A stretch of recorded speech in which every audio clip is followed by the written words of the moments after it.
Turkey expands military operations in northern Syria as the FSA enforces a new de-escalation zone in Idlib. Hello and welcome, I'm Ali Mustafa with a special edition of Strait Talk from the Turkey-Syria border.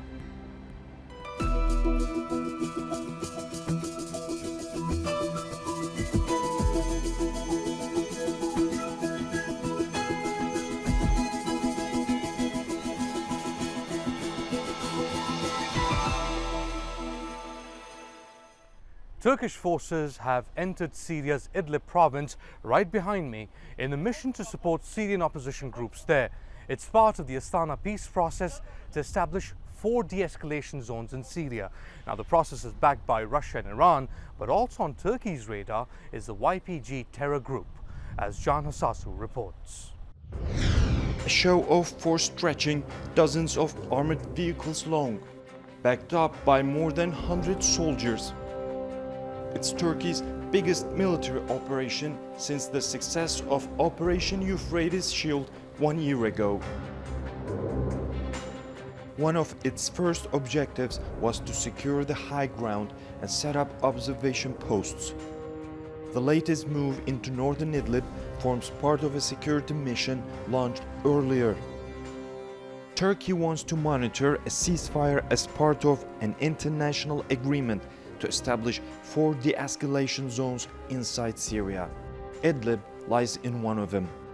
Its forces will eventually set up observation posts in more than 10 areas, beginning in north of Idlib and gradually extending to the southern part of the province. Also high on the agenda is to halt the expansion of terror groups operating in the area. To the north lies Afrin, which is controlled by the PKK terror group affiliate, the YPG. Turkey wants to create a security wedge to block the group from controlling parts of Idlib, which would create a corridor from the Iraqi border to the Mediterranean Sea.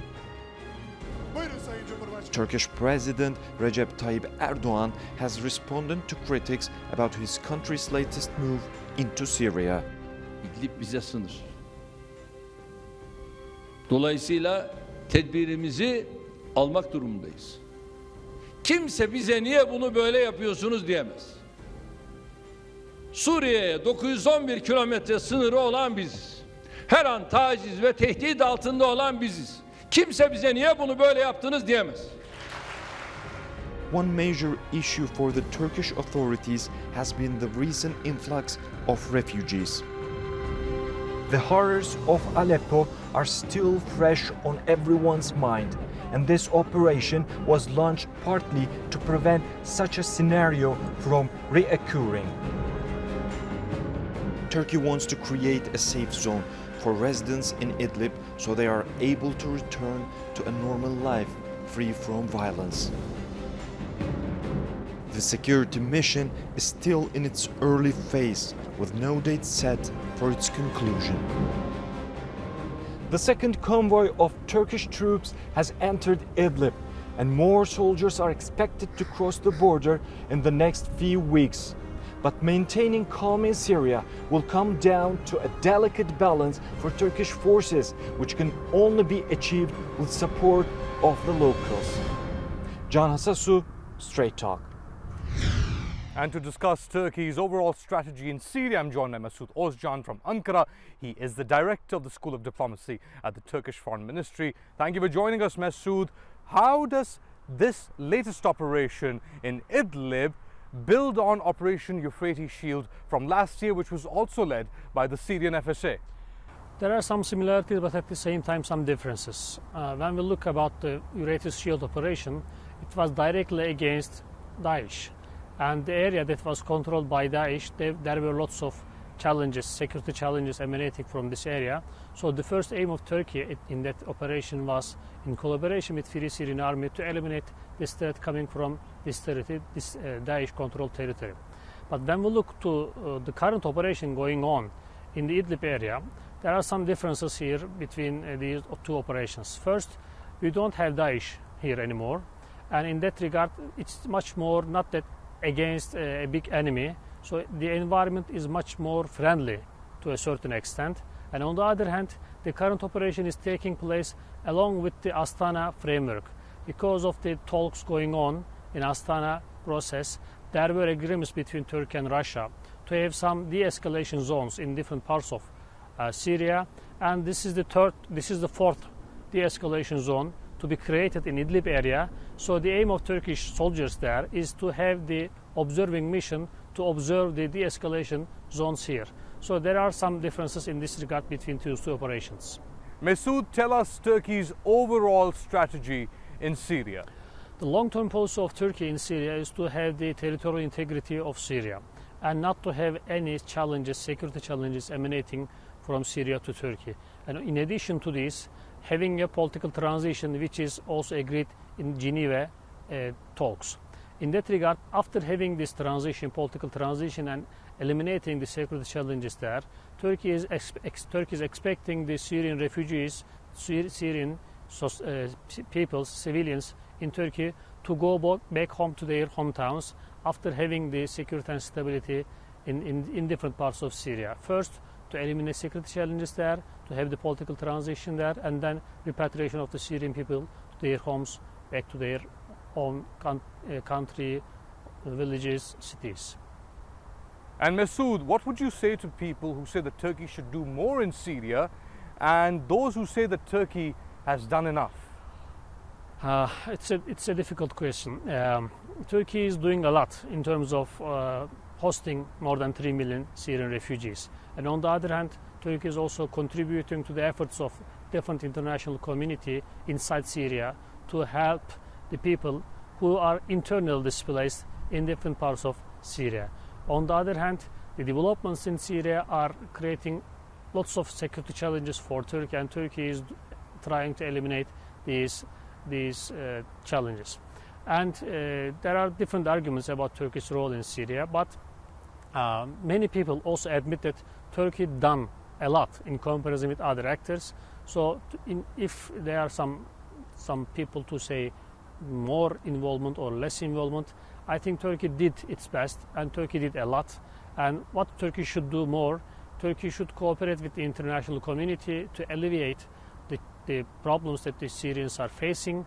But on the other hand, Turkey should also continue to work with the international community to find a political transition in Syria, at the same time to observe the de-escalation zones which may contribute to a political solution, political negotiations in Geneva talks. Masood Ozcan, thank you for joining us from Ankara. Still to come on Strait Talk, we go to a refugee camp near Turkey's border with Syria to see if a new security wall will keep the country safe. And it's been a case of changing fortunes for Syrian rebels. We'll speak to a group leading the charge in the Free Syrian Army.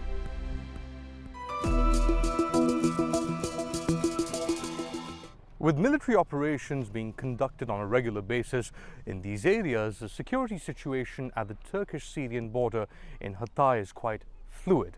Hatay is one region in Turkey that has been the front lines of dealing with the Syrian war, but there's a solution now. A border wall stretching dozens of kilometers to act as a barrier against smugglers, terrorist groups, and any other fallout against the civil war in Syria. Adil Halim takes us to one refugee camp in Hatay that lies just next to the wall. When civil war landed on Hassan Shaban's Syrian doorstep, the 60-year-old fled to neighboring Turkey. While welcomed at the Altanazzu refugee camp, the English teacher's entire family now lives in what's dubbed Container City. No, there is a very difference between our houses and these containers. These are very small containers. We are 6 persons in one container. But the alternative is not an option. He says 10 of his family members were killed in Syria and 3 dozen more imprisoned. His new home is just a kilometer from the border and thinks a barrier is needed. This refugee camp is just 1,400 meters from the Syrian border. You can see it in the distance. Altanazzu houses more than 8,000 Syrians, half of whom are children. While clothing is provided, each family is given 100 lira per person to buy food for the month. Camp officials say the wall, along with cameras, drones, and patrols, all serve as a deterrent. Ben bu duvardan sonra bu insanların ülkemize girmek için bir kere daha düşünmeleri gerektiğini gözlemliyorum. Kampımda şu an kampımızda misafir edilen Suriyelilerde çok ciddi bir rahatsızlık yaratmadı. The Altanazzu border is 45 kilometers long. 2/3 of the wall here is complete. Ahmed came from Idlib shortly after the war began and asked us to protect his identity. دولة مثل تركيا باعتبار صارت وهي موجودة على الحدود بسوريا وفي مشاكل بسوريا وفي أعمال عسكرية فمن الطبيعي إنه بلد مثل تركيا بدها تحمي حدودها يعني من أي خطر كان طبعا هذا حق لهم. A right to some, a requirement for others. Before this wall in other world, everyone can comes and goes on the border, but now there is a wall, a long wall. Maybe prevent the killers from coming and going. Back in his container, Shaban is grateful to his new hosts, but says his heart will always be on the other side of the wall. I can see Syria from here. From here, I can see Syria. Does that make you feel, is it reassuring, comforting? When you look out the window, what do you think when you see Syria? I want to go back. I want to go back. Abdul Halim, Strait Talk, Hatay Province. A lot of the humanitarian aid that is entering Idlib is going through warehouses like this. This one is run by the Turkish Red Crescent, and the Syria coordinator is Fateh Kokcan. Fateh, a lot of boxes here. What's in these boxes, and what kind of aid is going into Idlib? Türk Kızılayı olarak savaşın başladığı ilk günden itibaren insani yardım faaliyetlerimizi 12 sınır noktasından kesintisiz olarak devam etmekteyiz. Burası görmüş olduğumuz bir lojistik depomuz. Buraya baktığımızda özellikle İdlib'e gönderilmekleri üzere hazırlanan giyim malzemeleri mevcut. Yine özellikle kışlık olarak, kış mevsiminin yanaşmasından dolayı çocuklar için hazırladığımız giyim malzemelerimiz mevcut. Karşıya baktığımızda yine çadırlarımız içeriye ilgili herhangi bir hareket olduğu zaman göndermek üzere. You've got boys, clothes and a lot of other things here as well. This is quite a big operation. Yes. It's a huge. As far as the humanitarian crisis in Idlib, what kind of situation is your team seeing inside Idlib? İdlib'de baktığımızda aslında Suriye'ye baktığımızda yerinden edilmiş 10 milyona yakın insan var ve bunların 5 milyona yakını farklı ülkelerde, bir kısmı Ürdün'de, Libya'da ve Türkiye'de bulunmakta. İnsanların içeride birçok ihtiyacı bulunmakta. Bu ihtiyaçların yanında Türk Kızılayı olarak birçok anlamda onlara yardımcı olmaya çalışıyoruz. Gerek giyim, gerek beslenme, su sanitasyon gibi alanlarda insanların yanında olmaya çalışıyoruz. Ama sonuçta insanlar vatanını kaybetmiş, yakınlarını kaybetmiş insanlar. Özellikle psikolojik olarak durumlarını düşündüğünüzde o anlamda da destek vermeye çalışıyoruz. Ama burada en önemli olan şey insanların insancıl ihtiyaçlarını en iyi şekilde karşılamak. Bu anlamda da bu lojistik merkezlerini kurduk ve bunlarla da içeriye yardımları gönderiyoruz. Compared to other hotspots, humanitarian hotspots around the world, how does Idlib compare to other areas you have worked in, like Pakistan and elsewhere? Şimdiye kadar 10 yıldır Türk Kızılayı'nda çalışıyorum. Görmüş olduğum en büyük göç hareketi bu. Daha önce Somali'de çalıştım. Biliyorsunuz Kenya'da dünyanın en büyük kampı, Dadaab kampı var. 400 bin nüfusu var. Mogadishu'da yine Türk Kızılayı olarak bir kamp kurduk. Ama insani göç anlamında görmüş olduğum en büyük göç hareketi şu anda Suriye'de. Ve yine baktığımızda İdlib'in içerisinde şu anda kırsalla beraber nüfusu 4 milyona yaklaşmakta. İdlib merkezi 2 milyon nüfusu var. Ve bunun yanında İdlib'in içerisinde 700 bin kişi 400'e yakın kamplarda kalmakta. Ve bu da nüfus hareketinin ne kadar hızlı olduğunu gösteriyor. So that's a lot of people that we're talking about. And a lot of these people are orphans, yetim. As far as Kızılay is concerned, it's setting up local schools for kids and children. Can you tell us about that? And as far as the orphans are concerned in Idlib and in Syria? Şimdi İdlib'in içerisinde Türk Kızılayı'nın 5 kampıyla 12 tane yetimhanesi var. Yetimhanede kalan 9 bine yakın yetim çocuk var. Biz bunların bakımını üstlendik. Onlara tüm insani yardım ihtiyaçlarını gönderiyoruz. Bu oyuncak, giyim, çocuk parkı. Çünkü savaşın en mağdurları, en masumları çocuklardır. Ve özellikle çocuklar üzerinde çok çalıştık. Ve yine bunu baktığınızda çocuklar için montlar, çocuklar için yine kışlık giyimlerimizi hazırladık. Dediğim gibi savaşın en mağduru çocuklar. And Fateh Bey, as far as finding a permanent housing and a permanent solution for the internally displaced in Idlib, what process or is there something that Kızılay can do there? İdlib'de özellikle olayların biraz daha yatışmasından sonra 1000 evlik bir kalıcı köy projemiz var. İnşallah onu yaptığımızda 5000 kişiyi kalıcı konut diyebileceğimiz evlere yerleştirmiş olacağız. And if the situation in Idlib worsens, if there's more violence and more refugees make their way to Turkey, is Kızılay prepared for that? Biz insani yardım faaliyetlerinin kesintisiz devam edebilmesi için belli tedbirler aldık. Bunların başında ekiplerimizi güçlendirdik. Onun dışında görmüş olduğunuz Suriye içerisinde bulunan 7 depomuz var. Türkiye içerisinde bunun gibi 3 tane depomuz var. Bunlara lojistik sevkiyatlara başladık ve depolarımızı şu anda dolu pozisyonda bekletiyoruz. Onun dışında bizim afetçilerin bir sözü vardır. Biz kış olarak hazırlanırız, yaz gelirse şansımıza. Yani şu anda bir göç hareketi beklemiyoruz. Fakat biz göç hareketi olacakmış gibi özellikle 2017 Halep tahliyesinde AFAD'la beraber yaptığımız bir çadır kent alanı var şu anda boş. Orayla ilgili planlama yaptık. Olası bir göç hareketi olursa burayla ilgili çadırların nereye kurulacağı ile ilgili veya Türk Kızılay'ın içeride bulunan 5 kampına olası bir durumda nereye tahliye edebiliriz veya orası güvenliyse bu çadır kent alanlarının genişletilmesiyle ilgili gerekli çalışmaları, stratejilerimizi belirledik. Ve buna karşı da hazırlıklıyız. Gerek ekip olarak, gerek kurum olarak. Genel Başkanımız Kerem Kınık ve Genel Müdürümüz İbrahim Altan Bey ile beraber İdlib'e geçtik. İdlib'de incelemelerde bulunduk. Yine yetimhanelerimizi gezdik. Ve olası en kötü durumu düşünerek belli stratejiler belirledik. Şu anda bu şekilde beklemekteyiz. Fateh Bey, you've been involved with the Syria crisis, providing aid for about 6 years now. What are your hopes for the future of Syria? Suriye ile ilgili temennilerimiz şu şekilde. İnsanlar uzun zamandır savaş ortamını yaşayan bu insanlar yakın zamanda barış ortamı sağlanarak kendi vatanlarında aileleriyle, çoluk çocuklarıyla beraber huzurlu bir ortama karışırlar. Bizim temennimiz bu yönde. Türk Kızılayı olarak 7/24 hizmet için biz beklemekteyiz. Fateh Bey, thank you so much. Çok teşekkürler. Long written off for being an ineffective fighting force, the Free Syrian Army dispelled those impressions in Operation Euphrates Shield. Now there is new resolve in the FSA's ranks, as Ömer Kablan explains. These are the fighters trying to free Syria from the grip of Bashar al-Assad. Called the Free Syrian Army, or FSA, they formed in 2011. Made up of defectors of the Syrian regime's armed forces,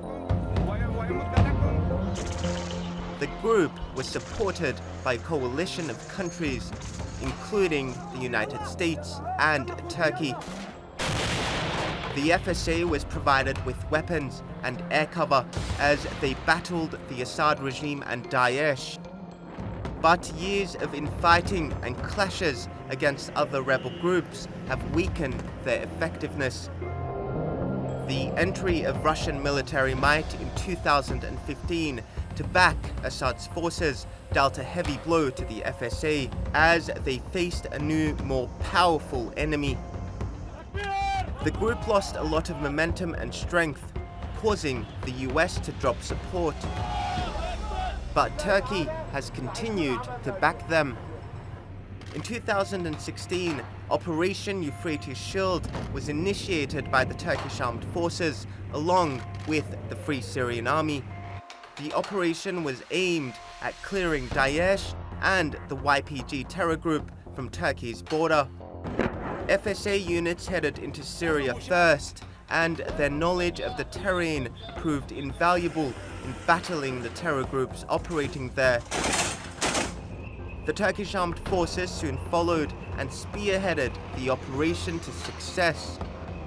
Within a few short months, the Syrian city of Jarablus was liberated from the terror of Daesh, and the YPG was stopped in its tracks. It was a much-needed win for the FSA, and now Turkey is hoping to recreate that battlefield success in its mission to secure the Syrian city of Idlib. The operational tactics are similar. The FSA went first into the Idlib region to gather intelligence on terror networks on the ground. And now the Turkish armed forces are moving in alongside them. Together they will assist in the creation of de-escalation zones and moderate if any groups break the ceasefire. For Turkey, the FSA will be vital in helping create these safe zones and to accomplish their mission with minimal losses. Ahmad Kablan, Strait Talk. And to discuss the Free Syrian Army's operations in Idlib further, I'm joined by Mustafa Sijri, who is a political coordinator for the Lewa al-Mu'attasim faction of the FSA. Tell us specifically about your group and how the FSA operations in Idlib are expected to carry on. طبعا الجيش السوري الحر بمساندة القوات الخاصة التركية بدأ بعملية انتشار في مدينة إدلب بهدف إتمام اتفاق وقف التصعيد في مدينة إدلب. طبعا لواء المعتصم هو من القوى الفاعلة والقوية المشاركة في عملية درع الفرات سابقا والآن في مدينة إدلب. You're talking about working with the Turkish military, closely with the Turkish military. The Hayat Tahrir al-Sham has been in control of many areas in Idlib. What do you think about the group and about the de-escalation zones? طبعا بالنسبة لأن معظم الفصائل الثورية داخل مدينة إدلب وعلى رأسها حركة أحرار الشام وحركة نور الدين الزنكي وعدد من الفصائل هي داعمة لهي العملية العسكرية.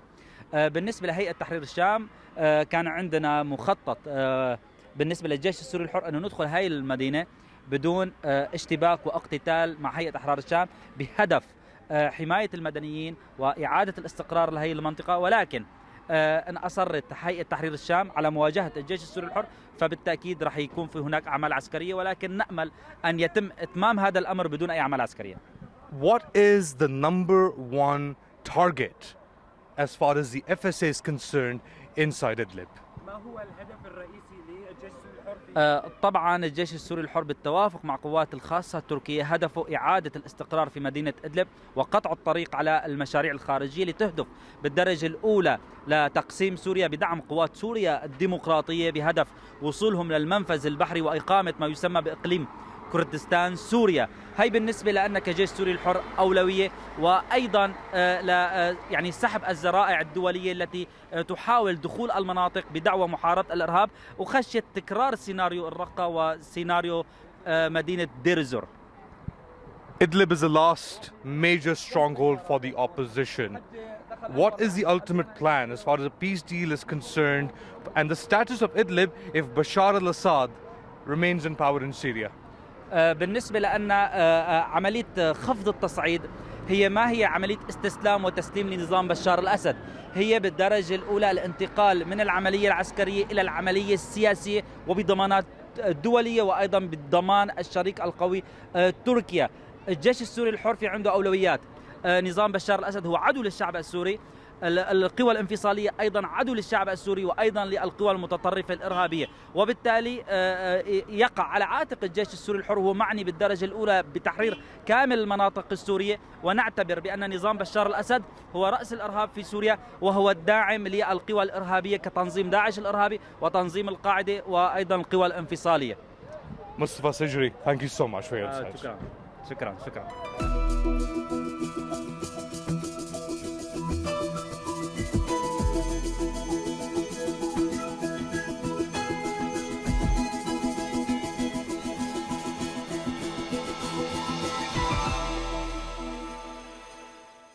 And that's all for this special edition of Strait Talk.